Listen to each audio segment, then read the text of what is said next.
Robert Plank Show, Episode 324 Evergreen Organic Rankings and Traffic. Build backlinks using HARO and guest blog posts with Adam White. Hey everyone, and welcome back to the program. And I have a quick question for you. Do you want to get more traffic to your website? Do you want to have your website rank higher in the search engines? Well, if so, then you need to listen to today's program because we're going to talk about SEO, backlinking, and lots of cool stuff from this expert, and his name is Adam White. And Adam has been an SEO professional for over 15 years, and during that time, he has personally optimized over 350 websites. And Adam has also built, bought, and sold 14 different internet businesses, and he's the founder of SEO Jet, which is a backlink management tool for agencies and marketers. So, Mr. Adam, welcome to the show. Great to be here. Thanks for having me. Awesome. Glad to have you here. So, we heard a little bit about you in your bio. Can you kind of tell us about what makes you stand out, maybe what has you excited these days? Yeah, I mean, well, like you mentioned, I've been doing SEO for 15 years, and I just was with Google making changes about 5 years ago. They made some really big changes where, people that were doing link building a certain way, many people got hurt really badly in the search engine in the results, right? They lost rankings and everything. And basically since that time, I just have been going, I hate the idea of not knowing exactly what Google wants to see, right? I hate guessing. Well, I call it guessio. And so I was like, why isn't anybody going out and figuring out exactly what Google's looking for, right? Nobody's really doing that. Nobody's doing their research. I mean, it's the stuff's there for us to look at, right? All you have to do is literally look at number one ranked sites. Google's telling us this is who we think deserves to be the best. This is what we want to see, right? And so I was just like, well, nobody's looking at this stuff, but I guess I'll do it, right? And so I just literally started doing research anyway, to make a long story short, that's kind of how SEO Jet was born, which is literally just looking at what it takes to create a number one ranked backlink profile. And that's, that has kind of been my goal and what gets me out of bed in the morning, really. Awesome. Well, that's a great goal and a great way to sort of differentiate there. And I've sort of heard of something similar from a lot of different SEO guys that even just up until a few years ago, it was pretty easy to exploit whatever the latest loophole was. And even if Google didn't like it, there were other search engines. And it seems like at a certain point, the tide sort of turned, and Google became top dog. And Google said, "Hey, cut the crap! We're gonna crack down on all these different things." And now having real quality content and a good user experience and all that, it seems like that's what they're looking for. So when you've kind of taken a different approach from a lot of these guys who are just kind of looking to put a Band-Aid on stuff, you've looked at these number one ranked sites and what they all kind of have in common and what we all have to do. So I mean, what sort of things do we have to do? Is there a checklist or a bunch of quick things that we all need to have in order to have these sites that Google loves? Yeah, I don't know that it's a quick thing, but at the same time, it's not a difficult thing, right? It's just you just have to go through the process. I think the first thing is, and this is the biggest thing that I tell everybody. I mean, I work with lots of SEO agencies, and I always talk to them about this because this is something that, especially for local SEO, it's something that people forget or just don't do, and that is, if you look at who is always immune from updates, from Google updates, it's always big brands, right? Google just they don't get penalized because Google trusts big brands. They trust Apple, they trust Amazon, they trust these companies that they know they're getting lots of links naturally because they're brands that are popular and people will link to them, right? And so what it's like, it should be your number one goal when you're doing SEO. Your number one goal should be to build brand trust with Google. Because once Google trusts you as a brand, then it's very simple to get anything else to rank, right? To get other pages in your site to rank. And so that's the first step. And the way that you do that literally is as you build out links, the anchor text, in other words, the clickable text of that link needs to be 80 to 95% of the time needs to be either your brand name or some version of your URL, right? So that's literally the what it takes. I mean, that's the first step. So for example, if your site, robertplank.com, right? That would be, you would do either Robert Plank as the anchor text or robertplank.com or www.robertplank.com or the full URL, HTTPS, all that, you know what I mean? like 80 to 95% of the time on your homepage. And most of the links should hit your homepage, not other pages. And if you do that, Google will say, okay, well, look, this is matching what Amazon does, what Apple does, what Overstock, what all these big brands are doing. This is matching their profile. We trust that this is a brand and a real business, and then they'll give you credit and basically SEO credit to where when you build out other pages in your site, it becomes very easy to get those to rank because you already have that brand trust. Does that make sense? Yeah, yeah, it makes sense because so if I'm understanding you correctly, it's sort of like if Google sees that you've built up all these different things that are pointing back to your site, and if they're all consistent, like you said, like they have the name Robert Plank in the text, and then the link of the text there, or if it links to my homepage, or if there are all these links from all around the internet, maybe Google sees that that's a sort of thing that took some time to build and took some sort of consistent work to build and not easily replicatable. So it's not like a fly-by-night site that just kind of showed up there. There's all these different other places linking to it. So Google says, okay, they're a well-established sort of website and brand, so we're going to give them a little bit of a boost. Is that right? Yeah, and it's not even necessarily like just all these places linking to you, right? Like, for example, the way that it used to be is like, for example, if I wanted to rank, and I had an SEO agency that I ranked #1 on Google for the term SEO services, globally, right? And the way that I did that was I literally just went out and got 1,000 links. I don't know if it was 1,000, but just many links that said literally SEO services as the clickable text of the link, the anchor text, right?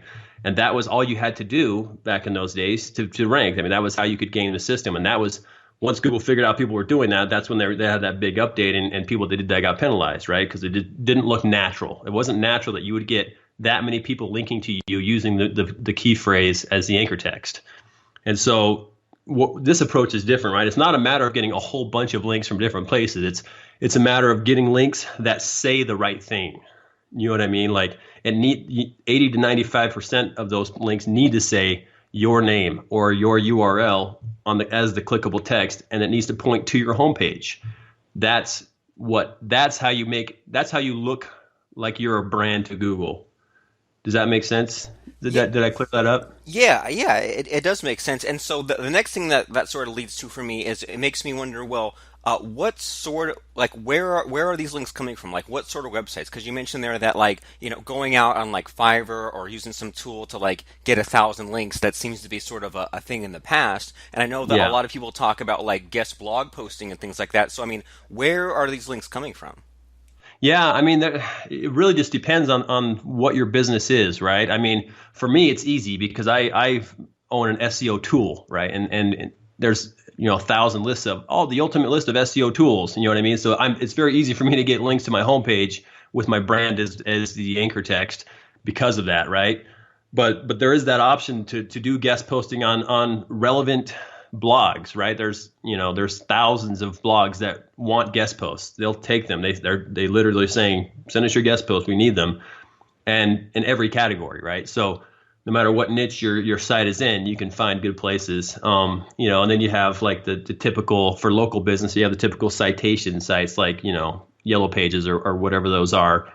I mean, there's for homepage links are not hard to get. The thing that people are always trying to do is get links that say whatever key phrase they're trying to rank for. That's where it becomes a little more difficult. But that's where they go wrong, right?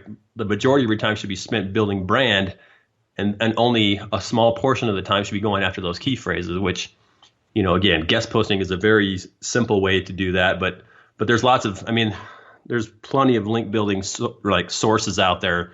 I mean, if you go to like Brian Dean's site, backlinko.com, he's got some awesome articles on here's the best ways to get links, right? And very thorough, super long content. So anyway, I think the biggest thing is it just depends on what your industry is, but it's really not that hard to get homepage links. Okay, so I've heard some as far as like practical advice and stuff. I've heard that you said so go and find these sorts of sites that are looking for lots of guest posts, and look on these citation sites if you're a local business for Yellow Pages. And so I mean, as far as like the guest blog posting, is that like your #1 sort of thing to do? Is that the low hanging fruit, or is there something better and faster and easier?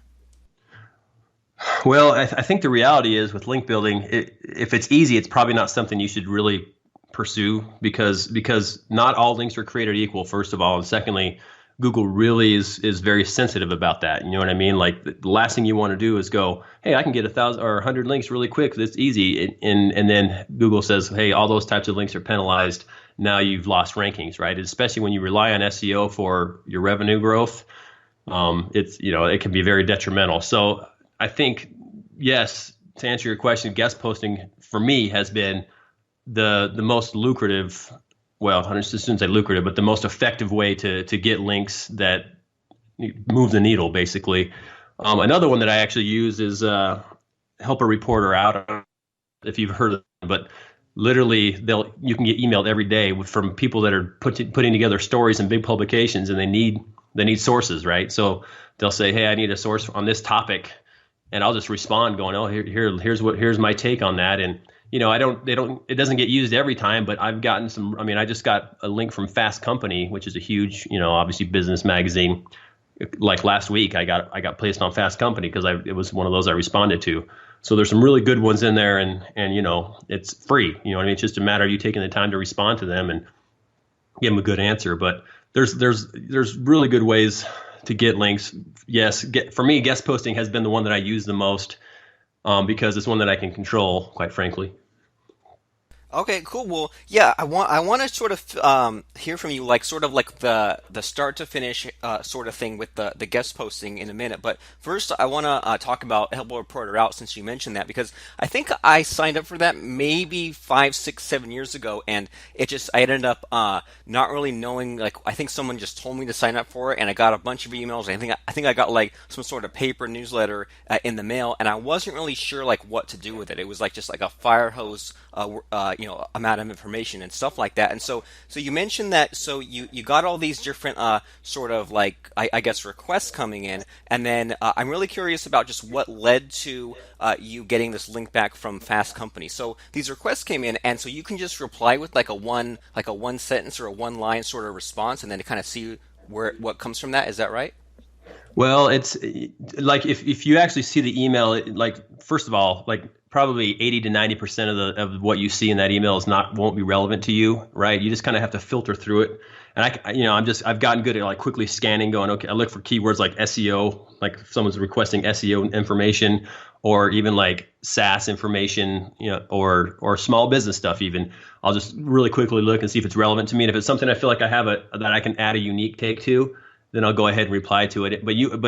They actually tell you what they want. Like they'll say, here's what we want: 100 to 200 word response. Send us your profile pic, send us a link to your website. Like they'll ask you what to send them in the actual email, and they still may not use it, but that you just send everything right then. So I'll try to give them as the best answer that I can. I think,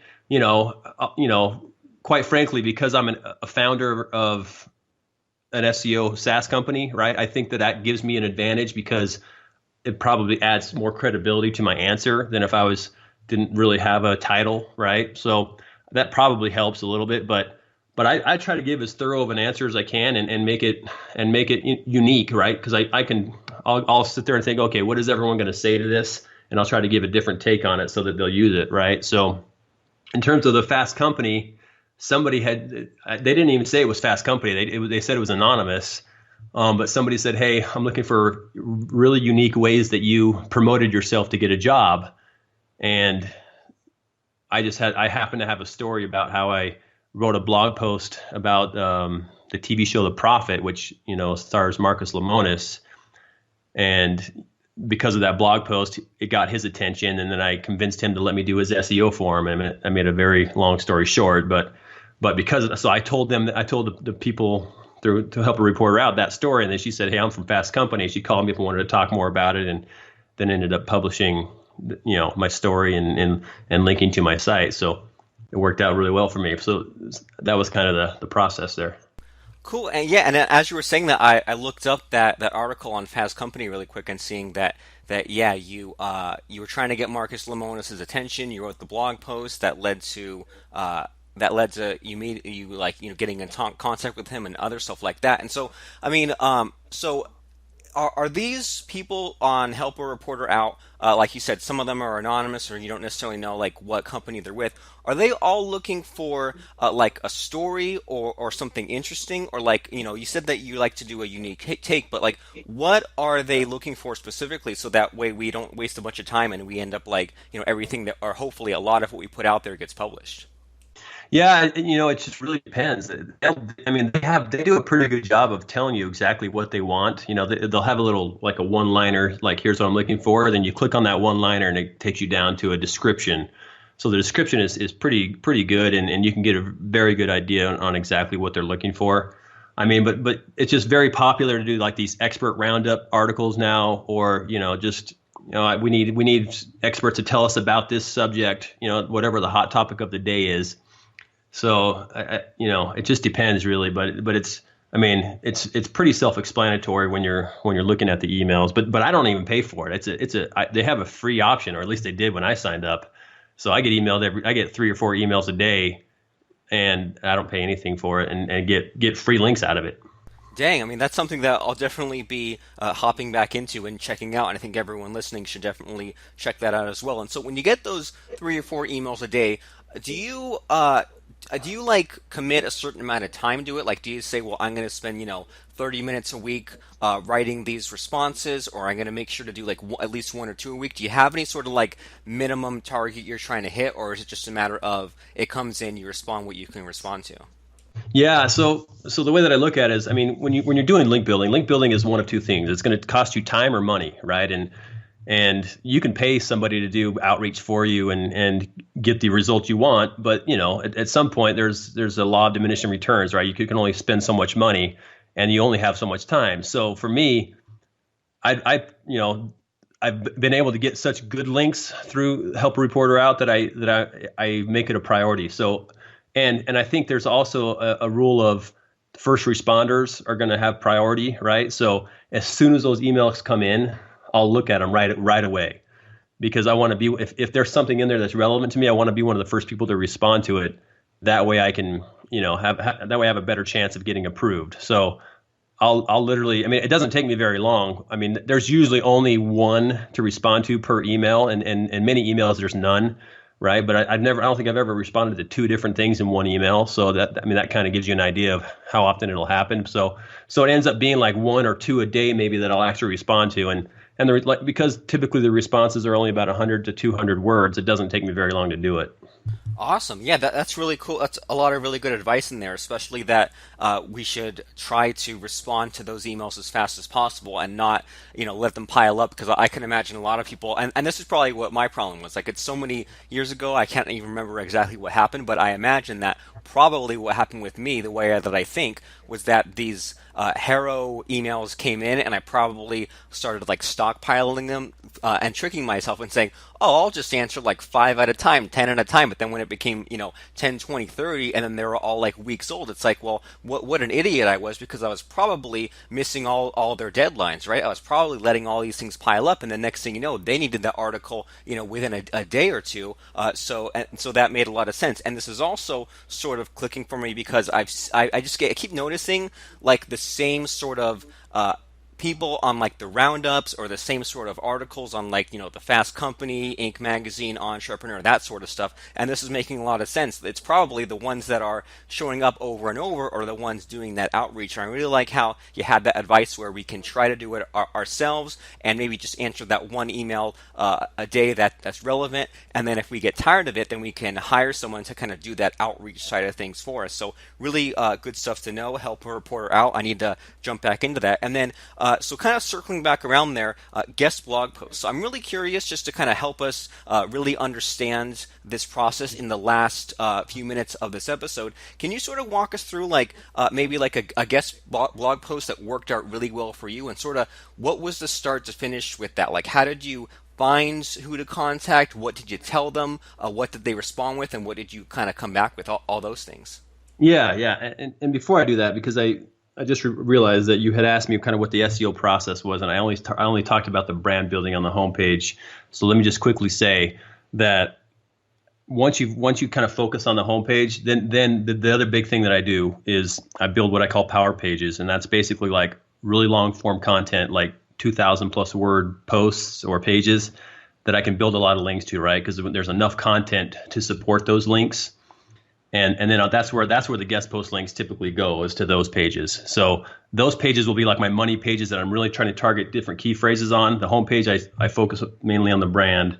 And that's kind of how I build out my SEO strategy. I mean, it's like I said, it's pretty simple. It just, it takes time to do. But anyway, yeah. So guest posting, like, first of all, I actually own the site guestposttracker.com, which I put this list. It's a list of like 1,200 blogs that accept guest posts, right? And I put this list together because I needed it, right? Because I was doing, for Marcus Lemonis and other people doing SEO and going, it's so hard to find an updated list of people that actually will accept posts, and it's taking so much time to filter through this. So I just built my own, and then I'm like, well, I know other SEO guys need this, so then I made it available to other people. So that's the list I use when I guest post myself, is guestposttracker.com. But I mean, there's some really good blogs on there, and if you're in the business and marketing, especially if you're in one of those two categories, it's so easy to get guest posts placed on really good blogs.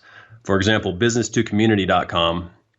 That's one that I had never even heard of before I started putting together this list. And once I did, I'm like, well, it's like a DA domain authority 80 or something like that, and you just have to just apply to write for them. And so I applied. They don't have any there's no limit to how much you can do, or they don't have you have to do this every month or something. It's just, you can write one article for them ever, and that's fine. But so I did that and posted a post on there and literally had, like, that's how I got my first signups on Guest Post Tracker itself. That was a year ago. And then I did the same thing with SEO Jet when I launched that. Immediately went out and threw a post on there and on business2community.com and just had traffic and people requesting demos the very next day. I mean, it was a really engaged audience, and it took me, probably 30 minutes to write the article and get it placed. And I mean, once I was approved to be a writer there, the process is very simple. And, I'll post an article and it'll be published like 2 days later.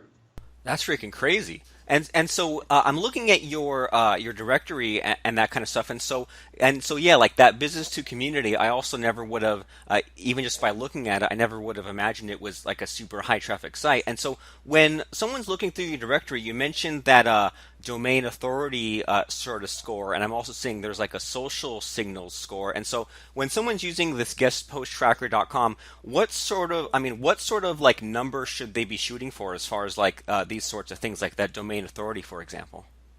Well, you really should have a good mix, honestly. Like if you look at my backlink profile, it ranges anywhere from DA 10 to 20 to all the way up to DA 90, right? Now the majority of those are going to fall below DA 40 because that's just the majority of sites where they fall. So that's just the way the numbers work out. But you really should get a good mix. So when I'm doing guest posting for myself, the very first thing I'm doing is hitting some of those DA 50 plus websites, because those are just higher authority and they're going to hold more weight, right, in Google's eyes. And so those ones I hit first, and then I'll move down to the other ones to kind of fill in the blanks. I mean, on SEO Jet, we have these link maps for every page, and so you're really trying to get certain links for every single page you're trying to rank. And so I'll do some higher authority ones, and then I'll fill in the blanks with some lower stuff that's easier to get. Okay, that's a pretty cool like thought process and strategy as far as like saying, okay, these are the pages that I want to rank, so I'm just going to put out these blog posts to kind of like inch each of these ones up sort of in the ranking there. And so when you found, like, for example, this like business to community site, what do you have like a template or some sort where you say like I can write a guest blog post on this, or how does that side of things sort of work? No, I think the most important thing is you need to get published somewhere, right? And you can start low. You can start at a low site that will more easily approve you, but you need to get yourself published somewhere so that you can say, here's an article, even if it's on your own blog, right? Like I used that Marcus Lemonis post to get myself approved to be a guest writer somewhere else, even though that was on my own blog. I said, hey, this got published by Marcus Lemonis, and look at all I mean, obviously not everyone has that ability, but I'm just saying I used something that I posted. I could show them, hey, this is a really viral post. This is the kind of stuff I'll write for you if you let me guest post. You know what I mean? Yeah, So that's really cool. So that way you don't have to do a lot of work up front. You can just say, here's what I've made in the past. That way you can get my writing style. You can see that it has a bunch of shares. It seems like that's way more powerful to show something in action as opposed to like just writing something new for them. yeah, and a lot of people they'll say, hey, give me some writing examples before we approve you, right? Let's say send us 3 links to something you've written so we can look to see how you write. And as you move along in the process, it becomes a lot easier. In the beginning, you just have to figure out how to get 3 things published, 2 or 3 things published, so that you can do that. And again, it can be on your own blog. It's just they want to see that you're a good writer. I mean, that's the bottom line. I like it. So start off with getting those 2 to 3 posts published. And do you have any sort of like general rule of thumb as far as like should everyone have like a minimum number of backlinks or a minimum number of guest posts, or should people sort of shoot for like 10 or 20 or anything like that? Well, the way that SEO Jet works is it just basically Google expects to see a certain number of each type of link, right? There's each type of anchor text. So anchor text that contain your key phrase, anchor text that has your brand name, your URL, right? All these different things. And so when on SEO Jet, when you build out a link map for any page, it's going to just say, hey, get this link, this link, this link, this link, and you may end up at the number one spot after 10 links, or it may take you 50 or 100. It just depends on what category you're in, what niche you're in. So we don't actually put a number on it. We just say, here's how you make sure that your profile always looks extremely natural to Google, so that it matches what other number one ranked sites are doing. So it keeps you, safe from penalty. Plus, it moves you up in the rankings a lot faster. When using that system, I was able to compete with guys that had 70 to 600 links when I had 8. You know what I mean? And I ended up in the top 3. And so it's a much faster way to get where you need to go, and it's safer because you're always maintaining a very natural looking profile, nothing that throws up a red flag to Google. Yeah, I like it because it sounds, as you've been explaining all this, it sounds like this is the sort of stuff that's going to hold up, in the coming years. Like it's not a trick, it's not, buying stuff, it's not hiding links on someone else's site. This is like providing real value to these high traffic sites that always need content. So it makes a lot of sense. So it sounds like sort of the strategy for people is to sign up for this HARO, this helper reporter out. That way they can see their requests coming in. They should use your guestposttracker.com to see those sort of opportunities where they can make those guest posts. And then we kind of started this whole talk talking about SEO Jet. So I know that you explained some of the features, but can you kind of like just sort of like wrap all of this up and sort of put a bow on it? Can you kind of tell us like who is SEO Jet for and what exactly it gives to people? Yeah, so like I was saying before, the biggest headache for people that are doing SEO is you need to build links, but a lot of people are afraid to build links because of how many people got penalized a few years ago and even continue to do that. And so the biggest question mark is the link I'm going to build right now, is it going to do anything for me? If it is going to do something for me, isn't it penalizing me, or is it going to make me move up in the rankings, right? And that's always the question. So SEO Jet literally is based on all the research we've done. We build out link maps for any page you're building links for, and it literally walks you through link by link, saying get this link next, get this link next. And if you already have links pointing to a page, it'll look at what you have and say, okay, now that you're here, here's what you need to do to make this look extremely natural to Google, right? To match what other number one ranked sites are doing. And so it helps you fall into that range all the time. So no matter if you're building 1,000 links to a page or 20, your profile is gonna look natural, and so it's just literally link by link telling you exactly what you need to do to match number one ranked sites. Awesome. This sounds amazing, and I think that this is something a lot of people need because, like, I know that you've seen lots of SEO tools also where like they just look at like one page or one site, but what you're describing here, where it just kind of tells you like step by step what to do and what to do on these pages, and like tracking your guest blog posts. That sounds like lots of really great stuff. And so, where can people get access to this SEO Jet service? Yeah, so just go to seojet.net, and then you can request a demo, or we have a recorded demo on there, or you can request a demo. We'll give you a demo of it and show you. We'll even show you what your backlink profile looks like when you're in there, and so you can see where you need to go from there. But yeah, that'd be the best way. Great stuff. So SEOjet.net, go there and click request a demo, and then see how your site ranks and see where your strengths and weaknesses are and what you should be doing next. So I want to thank you so much, Mr. Adam White from SEOjet.net, for stopping by and sharing all this really cool, not only like knowledgeable but also actionable advice. Right? It's one thing to say like, oh, your website needs to have all these things, you need to build all these backlinks, but I really like how you said, well, go on, help a reporter out, sign up, get those emails, and send those feelers out just like I did. You said to use this guest post tracker service that you created to see these high traffic blogs that need content. Again, just like you did. And so everyone should check out those sites, and most importantly, go to SEOjet.net. Click on request a demo, fill in the form, and Adam and his team will be in touch with you very, very soon. So I want to thank you, Mr. Adam, for stopping by the show and sharing with us all these ways that people can avoid the guess EO, like you said at the beginning, and instead have real SEO and have rankings and have traffic and do all these things that are not only going to pay off now, but they're going to pay off years from now, while all these other competitors are still going to be trying all these tricks and they're going to get slapped every couple of months. Now the rest of us can build a business that keeps on getting traffic. So thanks, Mr. Adam, for stopping by and sharing all that stuff today. Thanks, Robert. I really appreciate you having me. Go right now to robertplank.com/iTunes to subscribe to the show, listen to other episodes, and rate and review the show.